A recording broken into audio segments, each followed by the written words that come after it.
Don't be scared. I know it's a long video, but look at it as a podcast with images. Make yourself comfortable, prepare some hot tea, get cozy in a blanket, and I can promise you that the information you will get out of this will be worth every minute of your time. Are you ready?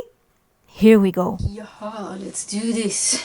So what I want to talk about today is narcissism. It's a topic that I believe is really, really important, and unfortunately, I know quite a lot about it. Unfortunately, because I wish I didn't have to. I wish it didn't exist. Unfortunately, because knowledge is power, and I want to give you the power because it can save you so much trouble and so much pain and so much yuckiness. But because I'm really bad at explaining things in an organized way, I thought, let me look for songs about narcissism, and then tell what I know about narcissism guided by the lyrics of the song. And I just felt like also making a video clip, so I did that. I am planning on showing you the full video clip at some point on my channel as well, but today I want to start with sharing a little bit about what the song is about and about what I know about that. Without further ado, let me get into that. It was fun, I had a lot of fun. Dear mama's boy, I know you've had your butt licked by your mother. I know you've enjoyed all that attention from her, and every woman grace with your presence after. Yeah, that's a lot of information already. So she says, because she talks really fast, dear mama's boy, I know you've had your butt licked by your mother. I know you loved all the attention from her, and every woman graced with your presence after. So you have different kinds of narcissists. You got the overt and the covert ones, which means the overt ones are the ones that you probably know. They're just loud and they're just full of themselves, and they just think they are so amazing and everybody needs to listen to them and nobody can disagree because, oh my god, they will let you know they don't like that. And they just want everybody to dance to their song. I don't know. Basically, the thing that is broken, I would say, in a narcissist is empathy. So they don't feel for other people. The only thing they are thinking about is how can I get my needs met. And if I have to hurt other people to get my needs met, I don't even know. Like, they're very often not even aware of that. And even if they are aware of it, they don't give a shit. Like, they just don't feel regret or whatever. The only thing they feel is I need, I want, I will have, and stuff like that. So that is basically what this first verse is about. And so it happens when, for example, the first woman in the life of a narcissist, his mother, does not have very strong boundaries, and she's not very good at saying no enough. I love you very much, but I'm not going to do this for you. You know, like having some boundaries, self-care, self-love, self-respect, that kind of stuff. If the mother, for example, I mean, in this song it's about a boy, but it could be any gender, okay? So in this case, if the mom doesn't have very good boundaries, this narcissist kid can practice his narcissistic play on her. And he just makes her do whatever he wants, and it will make her feel guilty if she doesn't do it. Like, you don't love me, you never do anything for me, they just gaslight you. Do you know what gaslighting is? You see how chaotic I talk? Maybe the rest of the song I will be more calm. Gaslighting is when they make you doubt your own reality. If you say something and they're like, no, that's not true. And you're like, you know it's true, and they just deny the truth, your truth. Or that didn't happen, or you're just overreacting, you're too sensitive, you always make big deal out of nothing. Nobody thinks like that, nobody else would say that, nobody else likes what you like. Like, they just make you doubt yourself and your reality. You just lose every sense of normal and truth and self. So if this mom is doesn't have good boundaries and knows what she stands for and what her truth is. This boy can play with that and make her feel guilty, make her doubt herself, and which means every woman graced with his presence after his mom will be dealt the same cards and will suffer the same fate. So yeah, that's basically the first verse. You're a narcissist boy. I know you've never really apologized for anything. I know you've never really taken responsibility. I know you've never really listened to a woman. So much information again. Another thing narcissists don't do is taking responsibility and apologizing, which is kind of the same thing, because if you apologize, it means you acknowledge that you've made a mistake, and they will never do that. So they don't apologize, they don't own their mistakes. Nothing is their fault. If something doesn't go well, it's always the world, society, the other person, whatever, but it's never them. Which also means they cannot really change or heal, if you will. Because if you don't own your part of the story, you also cannot change it. They put everything outside themselves, and then they want to control the outside and everybody, because that's where things need to change, because that's where everything is wrong. I'm okay. Everything else is wrong. So you need to change, you need to do that, you need to listen to me, you need to agree with me, you need to shut up. And the last sentence was, you never really listen to a woman. Which is partially because they don't have empathy for other people, so they don't care what other people think or say, really. And because they feel better than everybody else, then why would they listen to somebody giving their opinion or their ideas? It's like, it's just boring. It's just annoying. It's noise. He already has all his ideas. He doesn't need other people's ideas to dirty his ears. So he doesn't pay attention to what other people say. The only time they pay attention to what somebody else says is to gather information so they can gaslight you later on. If you share something very personal, something vulnerable, they might seem like they care. The only reason they care is because they want that information from you. So when they need it, they can crush you with that. Or blackmail you with that. Like, you don't want your friend to know what you told me about her, do you? Like, honestly, there are people that do this kind of stuff to me. It is so unbelievable. My brain just does not work like that. So it's really hard to remember that some people's brain is actually capable of doing that. But now I know, and I want you to know, because you have to know to keep yourself safe from those kind of people.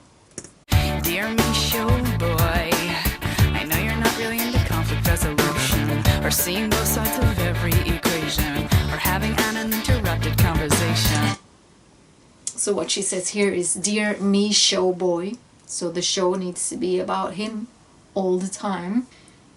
He's not into conflict resolution or seeing both sides of every equation or having an uninterrupted conversation. That's what she says. That basically says it all, no? Actually, narcissists, they love conflict. They don't want to resolve the conflict, because if there is conflict, they still feel like they are right. So they don't really suffer. They're like, I'm right. And if you go screaming and going crazy, I kind of like that. Giving all this drama energy to me. Like, I feel like I can make you go crazy. That feels like power. So if there's a discussion and you want to convince me of some kind of truth, but I don't care, and I already know my truth, I'm being the narcissist here, okay? And you going like all crazy, and the more sure I am of my truth, the more crazy you go. I kind of like that. It feels like I'm the most powerful in this thing, because I don't suffer, you clearly suffer. That's pretty cool. So they don't care about resolving conflict. They like to start conflicts because it gives them energy, like, you know, the blood for the vampire. They will just suck you dry, and then after that, the victim is just exhausted, and then they have even more power. Having an uninterrupted conversation. If you talk too much, they get bored, they get annoyed, So they will just interrupt you. The kids, they don't care about what you're saying. They just care about, is this pleasing me or not? So if you talk too much, or you're calling them out or whatever, they'll just be like, yeah, I'm just gonna walk away. I'm just gonna talk about something else. I'm just gonna interrupt you and gaslight you, so you start to doubt whatever you were trying to say. I will confuse you, and then I will enjoy the show of you being all confused. Because not interrupting would mean that he's listening. He's giving you attention, and that's not on his list of desirable things in life. Like, he doesn't give a shit. And any talk of healthiness, and any talk of connectedness, and any talk of resolving this leaves you running for the door. Yeah, something else, I already said it, they are very good at, it's just running away. Like if the conversation starts to annoy them, or it's getting too hot, no? They're not really winning, they just walk out. They will gaslight you. They will say like, you're just making big deal out of this, and then they just walk away, and that can drive you insane. Because if you need a timeout, a healthy person can ask for a timeout with respect for the fact that the other person still wants to talk. But if you just walk away and you say, this never happened, I never said that, you're just crazy, like, they can be so nasty. So if you just try to resolve things and like feel more connected with them, they don't care about connecting. They care about trauma bonding. Ta-da, another term. Trauma bonding, I don't know how to explain that, but it's a very unhealthy attachment to someone. I'm gonna put a few YouTube channels in the description about narcissism, because I follow a few of them and they explain it very well. So if you want to know more about this, please go check them out. So that's the only connectedness they are interested in, that you feel like you cannot run away. Even though the door is open, you're just trapped. They just make you feel so bad for even thinking about leaving, that you start to feel bad about yourself and start to doubt whether maybe it's your fault and you should try harder. And anyway, yep, making you very confused is something they really love and they benefit from very much so.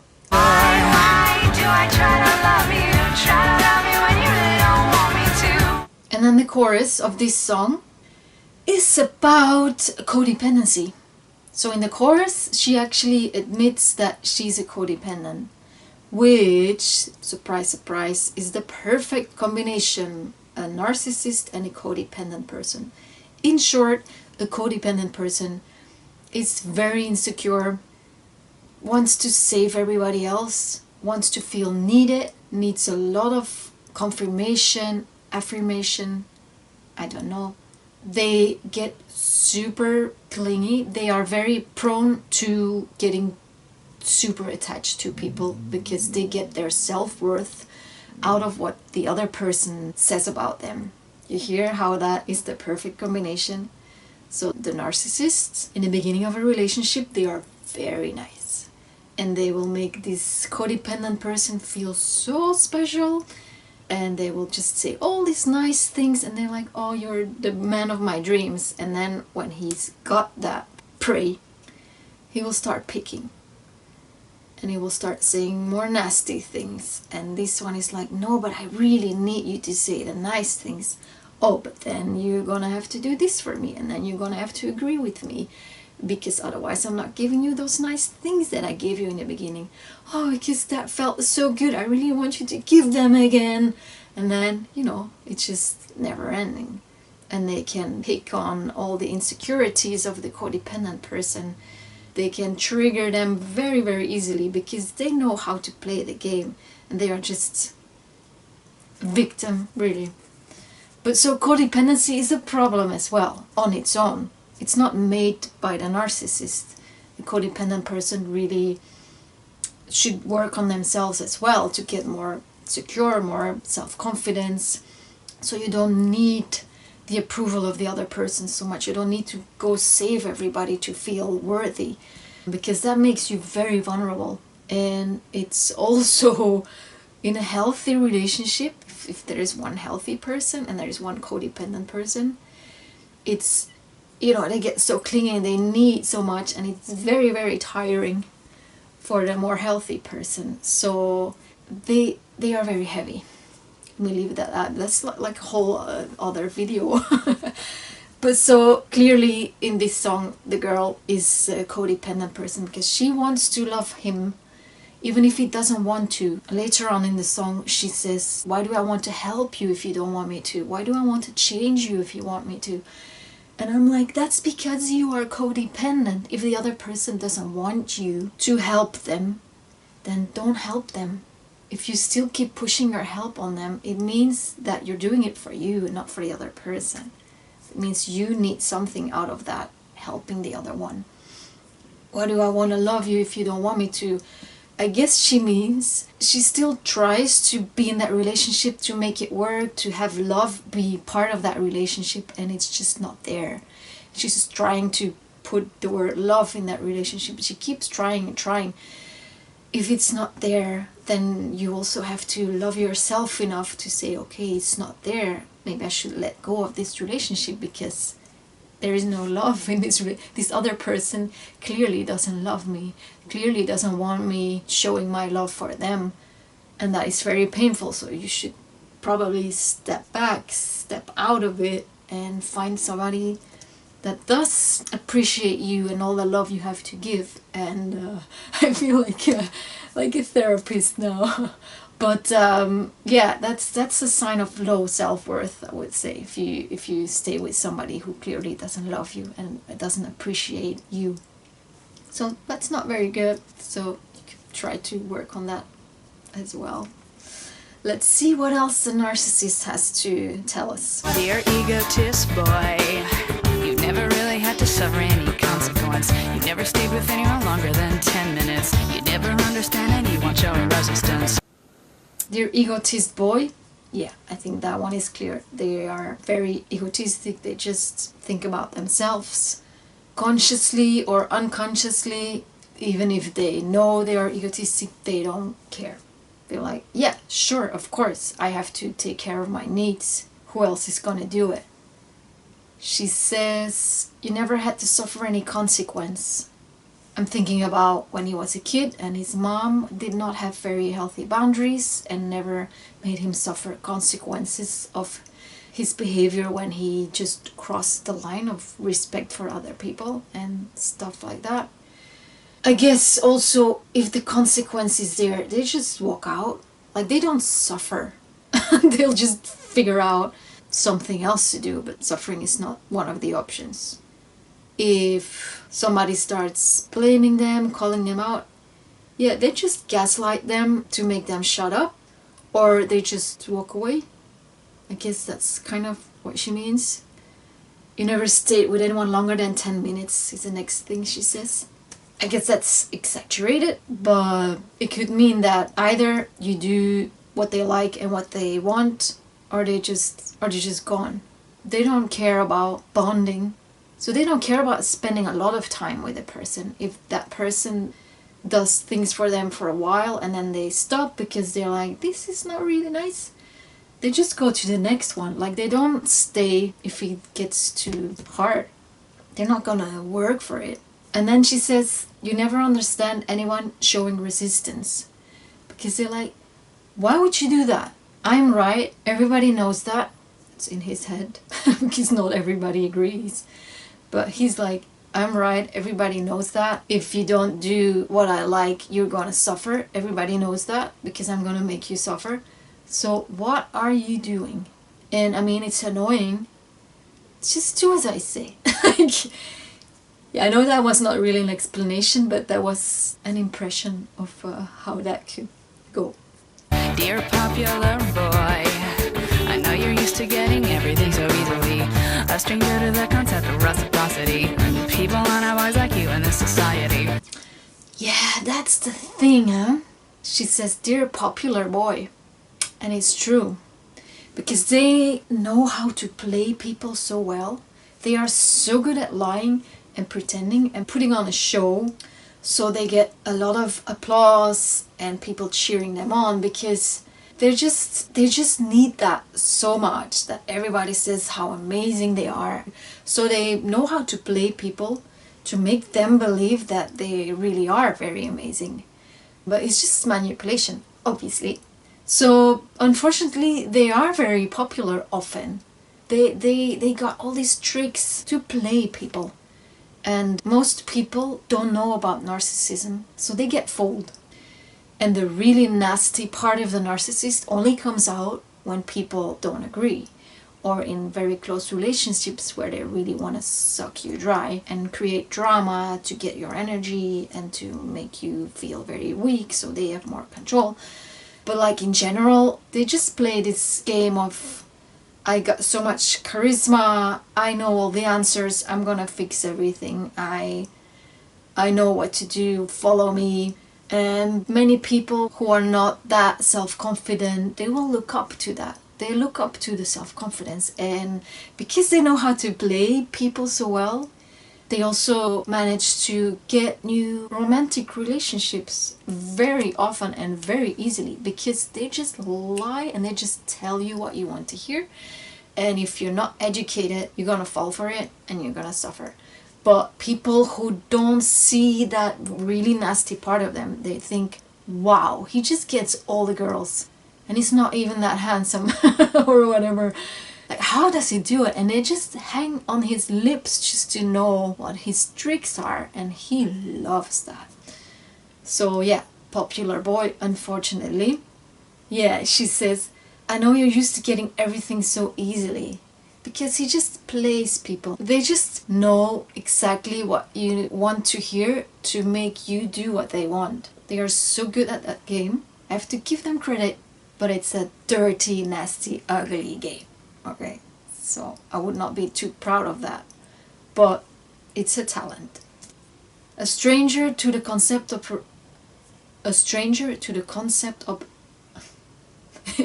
a stranger to the concept of reciprocity. That's a really hard word for me, which means giving and taking, no? And yeah, people honor boys like you in this society, is what she says next. And unfortunately, that is true. A lot of people in power are narcissists because they really like power, so they go for those positions. And because they are so good at playing people, at making them doubt their own reality and taking on his or her, and they got charisma, people look up to that, even if it's bullshit. But again, if you don't know about narcissism, if you don't know enough about that, you get fooled. So it's very important that a lot of people know. Any talk of selflessness and any talk of working at this and any talk of being of service leaves you running for the door. Any talk of selflessness, they will never do anything that doesn't serve them. They don't see the point in doing something for someone else if they don't gain from it. That's something for losers. And he likes those losers because they will do stuff for him and don't want anything in return. Perfect. But I'm not gonna do that. Are you insane? And any talk of working at this, yeah, the same. Like, he doesn't care about fixing things. It's like, or it works and he gets his needs met and he's in control of the game. And if it stops working, then you just get discarded. He might actually, and then that's another term, he might hoover, which means after he discards you, he will let you suffer a bit, and then he will come back and say nice things again and try to get you back. And because you remember how nice it was in the beginning when he was nice like that, and finally he's nice again, and you fall for him all over again, and you get back into the game, and then once he's got you back, he will get nasty again, and you will want to go away again, and then he will get nice again, and that's exhausting. So working at this, no, he's not interested in that. It works or it doesn't work. For him. And any talk of being of service leaves you running for the door. Same. Being of service, Why? That's for losers. I don't gain anything from that, so screw you.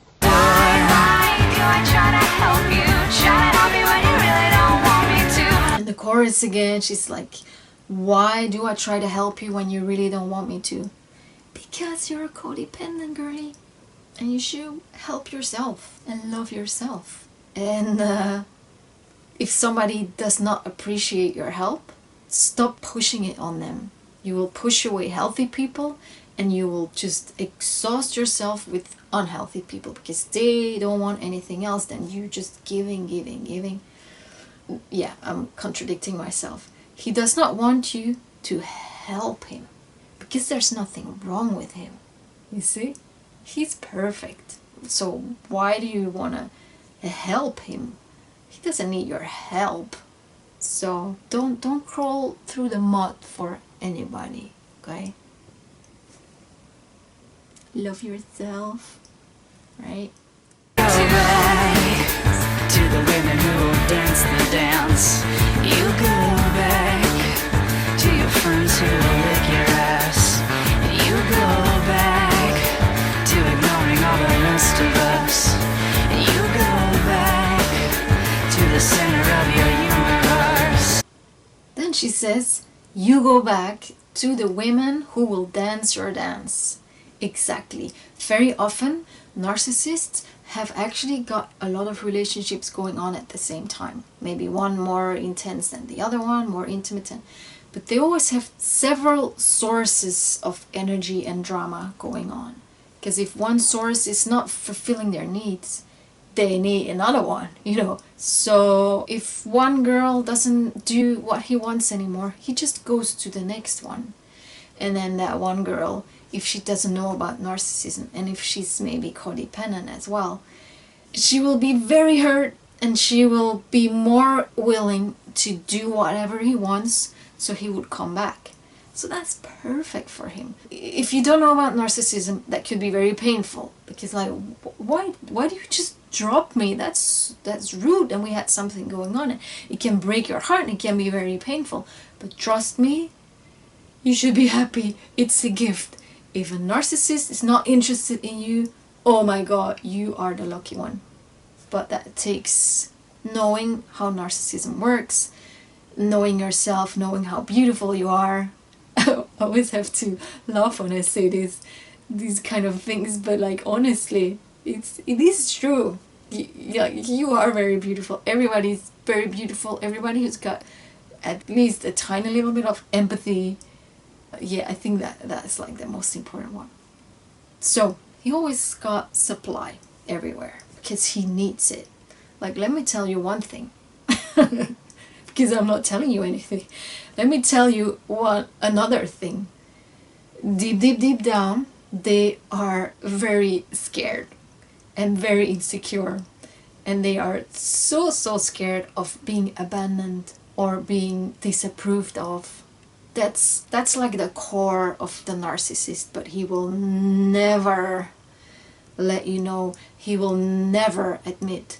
He will not even admit that to himself. He does not know, but psychology knows.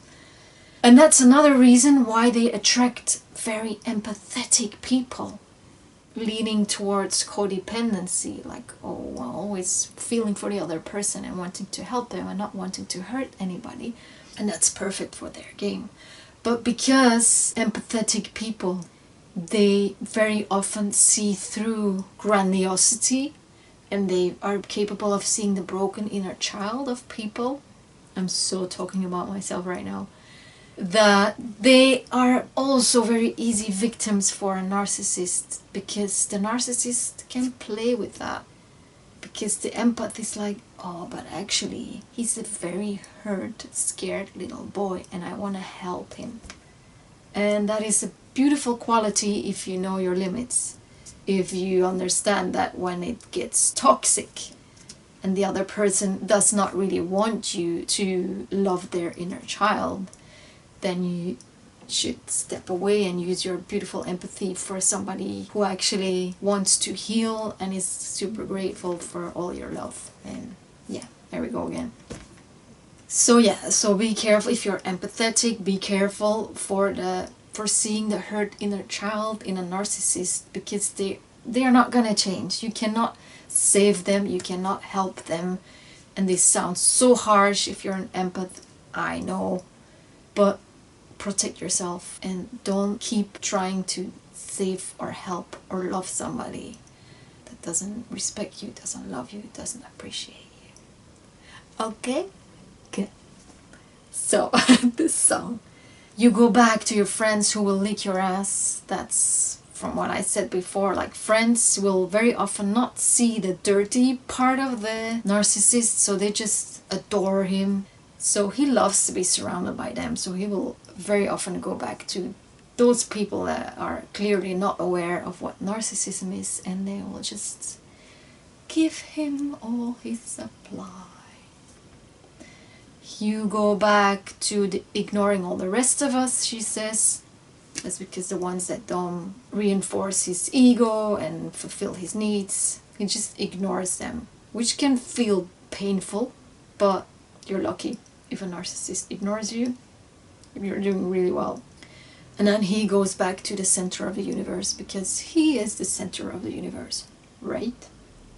And there's a joke about that. I'm very bad at telling jokes, but I will tell it anyway. There are two versions of this joke. Okay, how many narcissists does it take to change a light bulb? Version 1, none, because they use gaslighting. Get it? And version 2, how many narcissists needed to change a light bulb? 1. You just hold it up and then the world will evolve around them. Back to the song. Dear self-centered boy, I don't know why I still feel affected by you. I've never lasted very long with someone like you. I never did, although I have to admit I wanted to. Dear self-centered boy, no more explanation needed. She says, I don't know why I still feel affected by you. I never lasted very long with someone like you. I never did, although I have to admit I wanted to. She feels affected by him because he's got this trauma bond going on. No? He makes her doubt herself, and then he's nice again, and then he's discarding her, and then he comes back. She says, I never lasted very long with someone like you. To be honest, I don't believe her, because everything else in the song sounds like she's been in those relationships and she's been trying to make them work very desperately. So if you're still in that place, you are actually going to stay with them way too long. It's only if you start to know about narcissism and how that works and how that feels and how they play you, you will start to recognize it sooner and sooner every time, and then you will not last very long with them, because you're like, ain't gonna play that game anymore. The shorter the better. And then I hope there will be a point when the narcissist is not even interested in you and you don't even have to deal with them anymore. That's my goal for you. For me as well. I'm getting pretty close, and I want the same for you. And then she says, I never lasted very long with someone like you. And then she says, I never did, although I have to admit I wanted to. So they make you want them, because they give nice things just enough to get you, and then they get nasty, but then they play this balance, and you kind of want to go back to these nice moments, and that like keeps you going back as well, and keeps you also like trying, like maybe I should try a bit harder, and it can get really nice again. They just mess with you, and yeah. Dear magnetic boy, you've never been with anyone who doesn't take your shit. You've never been with anyone who dared to call you on it. Wonder how you'd be if someone were to call you on it. Yep, magnetic boy. She says that's this charisma and just knowing how to play people, and then he attracts all the people that don't know about narcissism. Yeah. And then she says, you never been with anyone who doesn't take your shit. You never been with anyone who dares to call you on it. I wonder how you'd be if someone dared to call you on it. Let me tell you. They obviously will never be with somebody who doesn't take their shit, because then the game doesn't work, and then they don't get their needs met, and then they go to another one very fast. So that's your goal. Make sure they run away from you very fast. You've never been with anybody who dares to call you on it. If you call out a narcissist, brace yourself for a shitstorm that you won't forget very easily. If you call them out, their gaslight will be so big that you get really scared. You are not gonna do that again. You understand? Because if you call me out, this is what happens. They could even go as far as threatening to kill you. But most of the time it will be gaslighting, but like the worst kind. They will turn it around and start attacking you. It will always be you. It will always be your fault. Calling them out is the stupidest thing you could have ever done. Don't do that. Unless I did that like just 1 week ago. Unless you call them out the first time when you meet a new person and you notice a red flag, you notice something is really off here. I feel like running away. Then please run away. But I decided to first tell this person why I was gonna run away. To kind of give him some feedback, I guess. No, because he said he really hates it when people ghost him. And I'm like, okay, I'm not gonna ghost you. I'm gonna tell you. So I'll first tell you and then I'm gonna very politely run away. So I called him out. I said, I did not like this, what you said, and this was very awkward. And so I was just super open. It was online. So he just deleted me straight away, which is clearly somebody who does not like people calling him out. Like if you're a healthy person and somebody's calling you out, it will sound like feedback. And if it feels like they got it all wrong, you will communicate that. You say, oh my God, I'm so sorry it came across like that. I didn't mean it that way. I meant it in this way. I'm sorry if I hurt your feelings. This is so crazy. This is really a misunderstanding. Oh my God, online communication is so dangerous. Or even if they think you are right, they can say, yeah, that's actually what I wanted to say, but if you disagree, then maybe we should not be friends because this is really important to me. Like a more healthy person would have a conversation about that, trying to fix things, no? Like trying to get through the discomfort and whatever. But so a narcissist does not like to be called out. In the beginning, I would call them out because you have a chance they will just run away and never talk to you again, which is what you want. But when you're already deep in a relationship with them, don't call them out. Just know your truth. Know what you would love to call them out on.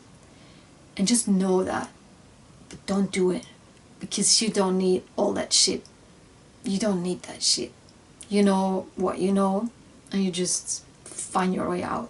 Don't call them out. There is no point. They will never admit. They will never change. So don't bother.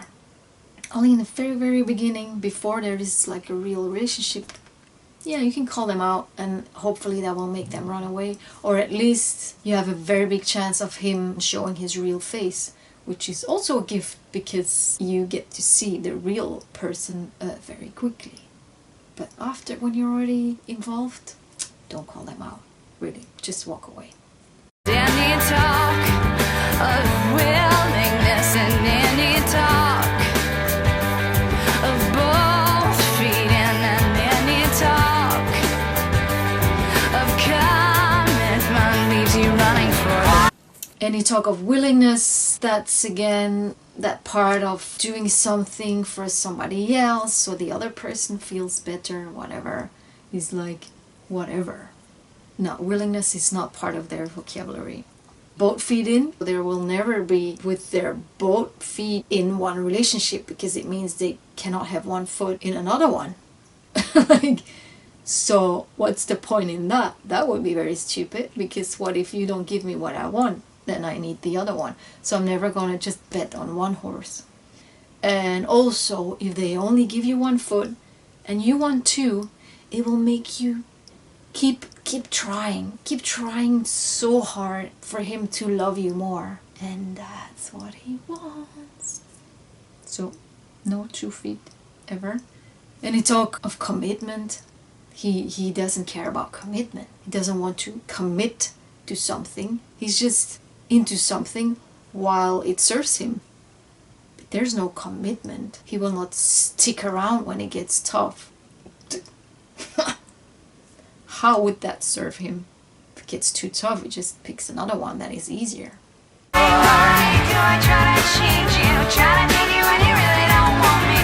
Yeah, and the next chorus, she's trying to change him when he doesn't want that. Don't try to change a narcissist. They won't change, and they don't want to change because they think they're perfect, and they are noticing that the way they do things is working out for them. So why would they want to change? And you trying to change them is like, who do you think you are? I don't want to change. I don't need to change. Back off. You're annoying me. So she's being codependent again. She wants to change him. He doesn't want to. And she keeps wanting to try to change him. Like, he's not going to change. Walk away.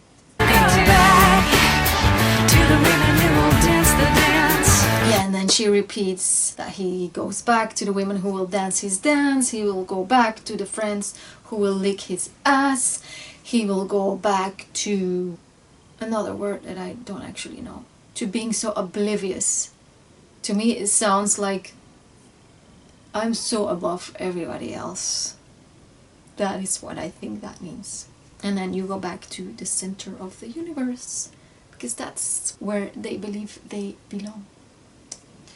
That was my rant about narcissism. There is so much more to say about that, but please check out the other YouTube channels that I will put in the description, because they are really, really good. There are also many types of narcissists. Some are more hidden and more difficult to figure out, but I really, really hope that you have learned something from this. I really hope I have saved you at least a tiny little bit from some kind of hurt and drama if this would happen to you. If not, at least I did what I really, really wanted to do. I wanted to put out a video about narcissism because I think it's really important. And even if that doesn't interest you even one bit, which it should, but okay, then at least I had lots of fun making the video clip. Yeah.